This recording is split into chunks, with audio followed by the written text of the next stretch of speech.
Why, yes, I am drawing lines on a wrinkly old potato. But don't worry, I've not lost the plot. I'm being strategic.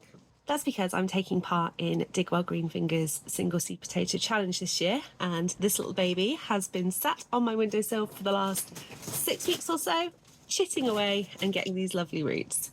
So what I've done now is marked out the strongest chits, of which I have 4. 1, 2, 3, 4. And I'm going to chop it up and plant it. So we'll cut this little one off first along this red line. Ooh, it's just juicy. Yeah, I don't fancy eating that one. So 1, and then across this line for that middle one.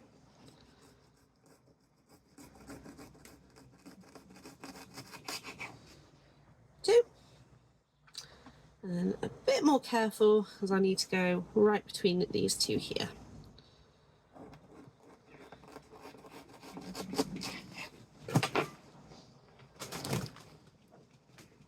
Four. And these will hopefully become my winning potato plants. Now, let's hope that these are productive plants, because these are actually the only potatoes that I'm going to be growing this year. I don't normally grow my own potatoes just because they take up an awful lot of space and they are things that you can get quite cheaply from the shop. Are homegrown potatoes better? Absolutely. It's just, for me as a preference, with limited space, limited time and resources, I'd much rather grow things that you either can't get in the shop or that are very expensive in the shop. So like berries, heirloom tomatoes, that sort of thing. So I've got 4 smallish pots here that I've just put in some multi-purpose compost with a little bit of perlite, and I'm also going to add some blood, fish and bone to feed those potatoes.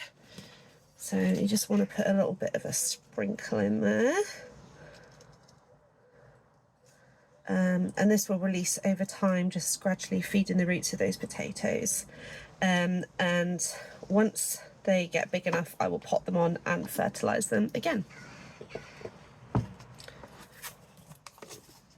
And then all we're going to do is pop the spuds in. So there's our big one, we'll pop that in the biggest pot, presumably like that, so that the roots under the soil. I will cover this up as well. That's the smallest one, so that will go in the smallest pot. And then these 2 will go in here. There we go. And then we'll just cover them up with more multi-purpose, give them a drink, and they will be well on their way. If you want to stay updated with my potato journey and with everybody else who is taking part this year, I think there's quite a few, just look up hashtag SSPC 2025 on YouTube, Single Sweet Potato Challenge 2025, or check out Steve's channel, Digwell Greenfingers, and he will have a playlist going. And that is it from me today. Short, sweet, and hopefully the start of some potato success. I will see you in the next one. Bye.